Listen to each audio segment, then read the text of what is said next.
आज का ये जो सेशन है, जिनका पेपर अभी बाकी है, यानी जिनका पेपर 10 फरवरी, 11 फरवरी, 12 फरवरी, 13 फरवरी, 17 फरवरी, 18 फरवरी, 19 फरवरी, 20 फरवरी, ऐसे करके 25 फरवरी तक है, यानी जिनका पेपर अभी बाकी है उनके लिए स्टैटिक जीके के टॉप 50 एक्सपेक्टेड क्वेश्चंस लेकर आए हैं।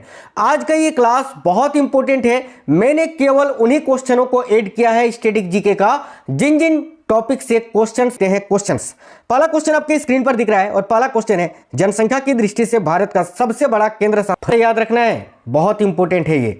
आगे देखिए, नेक्स्ट क्वेश्चन है, भारत की उच्चतम जनसंख्या वृद्धि दर रही थी किस दशक में। देखिए बहुत इंपॉर्टेंट क्वेश्चन है।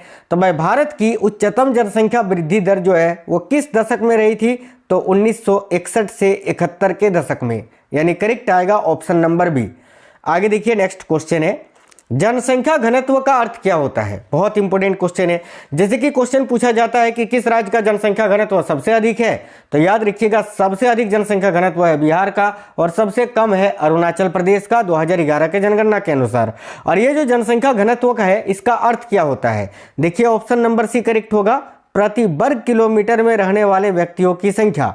ठीक है, आगे देखिए, क्यू किस खेल से संबंधित शब्द है, यानी ये जो शब्द है क्यू, ये किस खेल से संबंधित है। आगे आने वाले शिफ्टों में ये क्वेश्चन आपसे पूछे जाएंगे, ध्यान से देखिए, क्यू किस खेल से संबंधित है, तो करेक्ट आएगा साथियों, याद रखिए बिलियर्ड्स।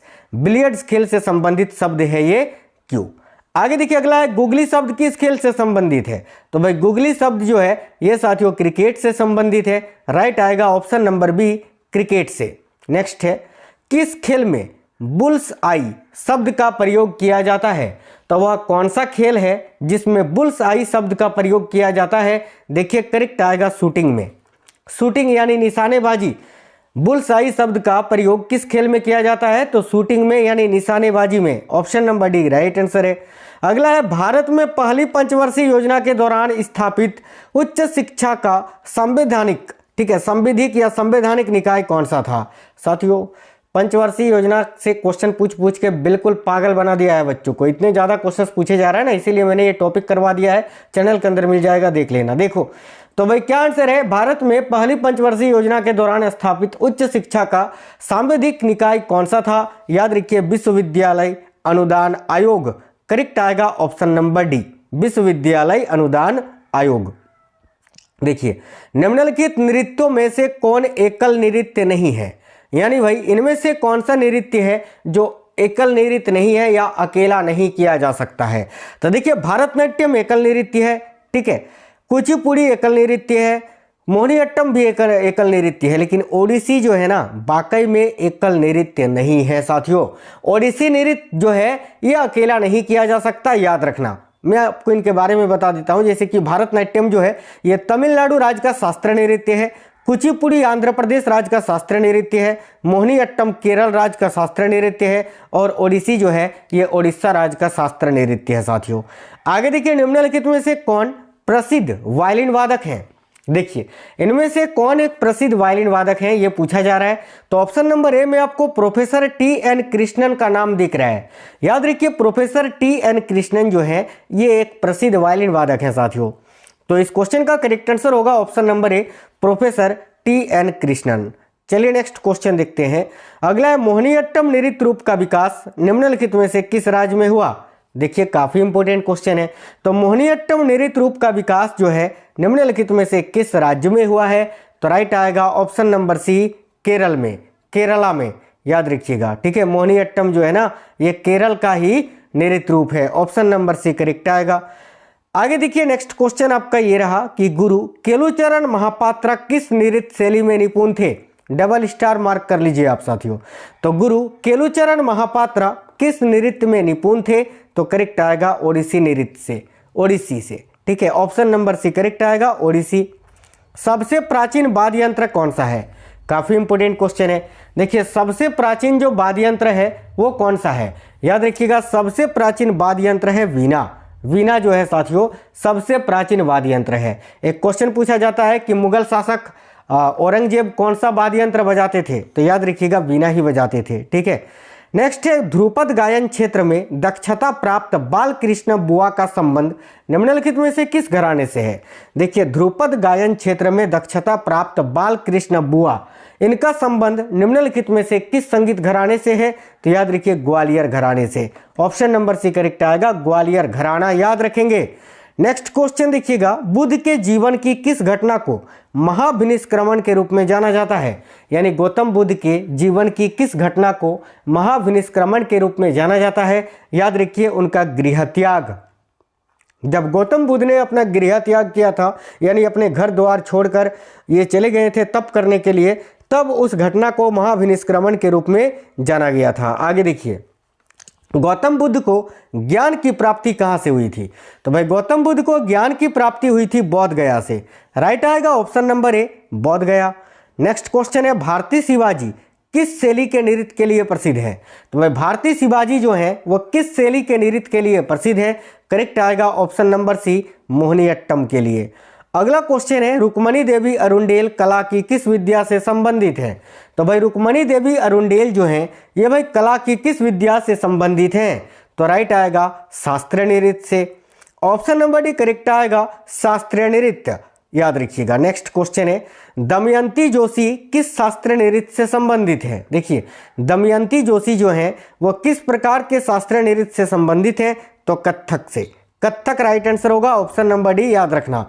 कथक जो कि उत्तर प्रदेश या उत्तर भारत का शास्त्रीय नृत्य है। भारतनाट्यम तमिलनाडु का, उड़ीसा का और कथकली केरल का।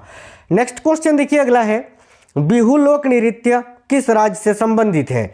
तो भाई बिहू लोक नृत्य का संबंध किस राज्य से है। देखिए असम से। असम करेक्ट आएगा, ऑप्शन नंबर बी याद रखना। देखिए असम में कुल 3 प्रकार का बिहू मनाया जाता है, यह भी आप याद रखना। नेक्स्ट है, पनिहारी लोक नृत्य कहाँ प्रचलित है। तो इनमें से कहाँ पर पनिहारी लोक नृत्य प्रचलित है। देखिए करेक्ट आएगा राजस्थान में। पनिहारी लोक नृत्य जो है ये साथियों राजस्थान में प्रचलित है। Option number B right answer है। भांगड़ा कहाँ का लोकप्रिय नृत्य है। देखिए भांगड़ा जो है ना एक बहुत ही प्रसिद्ध लोकप्रिय नृत्य है, कहाँ का। तो ऑप्शन नंबर ए करेक्ट आएगा, पंजाब का। नेक्स्ट क्वेश्चन है, आईसीसी वर्ल्ड कप तथा सहारा कप किस खेल से संबंधित है। खेल से तो भर भर के क्वेश्चंस पूछे जा रहे हैं। तो भाई आईसीसी वर्ल्ड कप तथा सहारा कप का संबंध जो है ये क्रिकेट खेल से है, याद रखेंगे सभी, क्रिकेट से। Option number B right answer है, cricket. Sultan Azlan Shah cup किस खेल से संबंधित है। देखिए डबल स्टार मार्क कर लीजिए साथियों। तो सुल्तान अजलन शाह कप जो है ये हॉकी से संबंधित है। एक पूछा जाता है आगा खां कप, तो आगा खां कप भी आपका हॉकी से है, याद रखिएगा। सीके नायडू ट्रॉफी किस खेल से संबंधित है। देखिए सीके नायडू ट्रॉफी जो है यह भी आपका क्रिकेट से संबंधित है। तो राइट आंसर है ऑप्शन नंबर ए, क्रिकेट से। अगला क्वेश्चन है, देवधर ट्रॉफी किस खेल से संबंधित है। तो देवधर ट्रॉफी का संबंध भी साथियों क्रिकेट से ही है। Option number D right answer है, क्रिकेट से। आगे अगला है, मडेका कप किस खेल से संबंधित है। देखिए मडेका कप, ये क्वेश्चन भी बहुत इंपॉर्टेंट है। तो मडेका कप जो है साथियों ये आपका फुटबॉल से संबंधित है। ऑप्शन नंबर बी फुटबॉल से। शारजहां cup, Vijay Hazare trophy, Asia cup किस खेल से संबंधित है। तो शारजहां cup, Vijay Hazare trophy, Asia cup जो है ये सभी क्रिकेट से संबंधित शब्द हैं। नेक्स्ट है, निम्न ग्रैंड स्लैम टाइटल में से किसकी या किसको रोलैंड गैरोस टाइटल भी कहा जाता है। साथियों 4 प्रकार का ग्रैंड स्लैम आयोजित होता है प्रत्येक वर्ष, और चारों में से कौन सा ग्रैंड स्लैम है जिसको रोलैंड गैरोस टाइटल के नाम से भी जाना जाता है। तो याद रखिए करेक्ट होगा साथियों फ्रेंच ओपन को। देखिए फ्रेंच ओपन जो है ना साथियों, फ्रेंच ओपन को रोलैंड गैरोस टाइटल के नाम से भी जाना जाता है, याद रखिएगा। नेक्स्ट है, नेहरू ट्रॉफी जो है किस खेल से संबंधित है। तो नेहरू ट्रॉफी की बात करें तो देखिए नेहरू ट्रॉफी जो है ना ये कई सारे खेल से संबंधित है। ये साथियों जैसे कि देखिए यहाँ पर ऑप्शन के अनुसार देखें तो हॉकी से भी संबंधित है, फुटबॉल से भी संबंधित है, ठीक है। इसके अलावा ये नौका दौड़ से भी संबंधित है। नाव दौड़ जो होता है ना, नौका दौड़ से भी संबंधित है नेहरू ट्रॉफी। तो ये ऑप्शन के अनुसार आपको बताना है। हालांकि यहाँ पर दोनों ऑप्शन हो गए हैं, तो यहाँ पर एक ऑप्शन काट के मैं बना देता हूँ, ए और बी दोनों। तो इस क्वेश्चन का आंसर ए और बी दोनों होगा, ठीक है। चलिए आगे देखिए, नेक्स्ट क्वेश्चन है, ओलंपिक खेलों में से किस खेल के लिए बेल वार्कर कप प्रदान किया जाता है? तो भाई ओलंपिक खेलों में वो कौन सा खेल है जिस खेल में बेल वार्कर कप प्रदान किया जाता है? याद रखिएगा मुक्केबाजी में। मुक्केबाजी, ऑप्शन नंबर बी, बॉक्सिंग में। नेक्स्ट है, दीपा कर्माकार किस खेल से संबंधित है? बहुत ज़्यादा ये क्वेश्चन पूछा गया है और आगे भी आपसे पूछा जाएगा। तो दीपा कर्माकार का संबंध जिम्नास्टिक से है, ये एक जिम्नास्ट है। ऑप्शन नंबर ए करेक्ट आएगा, जिम्नास्टिक से। नेक्स्ट है, निम्नलिखित में से कौन सा जोड़ा गलत है? इधर आपको खिलाड़ियों का नाम दिया हुआ है और इधर खेल से, उन खिलाड़ियों से संबंधित खेल, ठीक है। देखिए, जैसे कि कौन सा जोड़ा गलत है ये बताना है। झूलन गोस्वामी का संबंध क्रिकेट से है, ये बिल्कुल सही है। सूर्य कुमार यादव का संबंध शतरंज से नहीं है, सूर्य कुमार यादव का संबंध भी क्रिकेट से है। यही जोड़ा गलत है, यही आपका आंसर होगा, ऑप्शन नंबर बी। आगे जान लेते हैं, सानिया मिर्जा का संबंध टेनिस से है, बिल्कुल याद रखना। साइना नेहवाल का संबंध बैडमिंटन से है। इस क्वेश्चन से आपको 4 क्वेश्चन याद रखने हैं, जैसे कि डायरेक्ट कोई भी एक उठा के पूछ लेगा। जैसे कि पूछेगा सानिया मिर्जा का संबंध किस खेल से है, तो टेनिस से, और पूछ भी चुका है। साइना नेहवाल का संबंध किस खेल से है, तो बैडमिंटन से, याद रखिए। देखिए, बुला चौधरी निम्नलिखित में से किस खेल विधि से सुविख्यात है? तो भाई बुला चौधरी का संबंध किस खेल से है ये पूछा जा रहा है, याद रखिएगा तैराकी से। देखिए, तैराकी करेक्ट आएगा साथियों, ऑप्शन नंबर सी। अगला, भारत में हरित क्रांति का उद्देश्य क्या है? तो भाई भारत में हरित क्रांति का उद्देश्य क्या था, ये क्वेश्चन में पूछा गया है। याद रखिए, भारत में हरित क्रांति का उद्देश्य है राष्ट्रीय खाद्य सुरक्षा। ऑप्शन नंबर ए करेक्ट आएगा, राष्ट्रीय खाद्य सुरक्षा। इसके बारे में बता दें, देखिए इस क्रांति का उद्देश्य उच्च उपज देने वाली किस्मों, आधुनिक कृषि तकनीकों और बेहतर सिंचाई सुविधाओं के उपयोग के माध्यम से कृषि फसलों, विशेष रूप से गेहूं और चावल की उत्पादकता में वृद्धि करना था। याद रखेंगे। बात करें हरित क्रांति की शुरुआत किस पंचवर्षीय योजना में हुई थी, ये पूछा जाता है, याद रखना तीसरी पंचवर्षीय योजना में, ठीक है। और हरित क्रांति, भारत में हरित क्रांति की शुरुआत किसने की थी, तो एम.एस. स्वामीनाथन जी ने। और विश्व स्तर पर हरित क्रांति की शुरुआत किसने की थी, तो नॉर्मन बोरलॉग ने। अगला है, हरित क्रांति से क्या अभिप्राय है? अभी मैंने आपको बताया ना, उच्च उपज किस्म कार्यक्रम। ऑप्शन नंबर सी करेक्ट आएगा। नेक्स्ट है, भारत में हरित क्रांति का पहला चरण, देखिए इनमें से किस ईस्वी से किस ईस्वी के मध्य तक था? तो भारत में जो हरित क्रांति का पहला चरण है ये 1960 से लेकर 1970 तक था, यानी यहाँ 1960 होगा और यहाँ 1970 होगा, यानी करेक्ट आएगा ऑप्शन नंबर सी। नेक्स्ट है, निम्नलिखित में से कौन सा शासक है जो सुंग राजवंश का अंतिम राजा था? तो भाई सुंग राजवंश का अंतिम राजा कौन था, ये क्वेश्चन में पूछा गया है। देखिए करेक्ट आंसर क्या हो जाएगा, देवभूति। देवभूति याद रखेंगे सभी, ये क्वेश्चन भी पूछ चुका है कि सुंग वंश के अंतिम शासक देवभूति जो थे उनकी मृत्यु कब हुई थी? याद रखिए 73 ईसा पूर्व में, ठीक है। और सुंग वंश की स्थापना पुष्यमित्र सुंग ने 185 ईसा पूर्व में की थी, याद रखना। नेक्स्ट क्वेश्चन है, शिशुनाग वंश का संस्थापक कौन है? तो देखिए शिशुनाग वंश का संस्थापक कौन है, करेक्ट आंसर होगा ऑप्शन नंबर बी शिशुनाग, ठीक है। नेक्स्ट है, नंद वंश का संस्थापक कौन है? तो देखिए नंद वंश के संस्थापक थे महापद नंद, यानी राइट आंसर है ऑप्शन नंबर सी महापद नंद। आगे नेक्स्ट है, उगादि पर्व किस राज्य में मनाया जाता है? डबल स्टार मार्क कर लीजिए साथियों आने वाले शिफ्टों के लिए।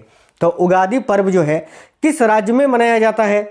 याद रखिए करेक्ट आएगा कर्नाटक राज्य में, ऑप्शन नंबर ए राइट है कर्नाटक। बीसू पर्व भारत में अधिकतर कहाँ मनाया जाता है? देखिएगा बीसू पर्व जो है भारत में अधिकतर कहाँ मनाया जाता है? करेक्ट आएगा केरल में, ऑप्शन नंबर बी केरल।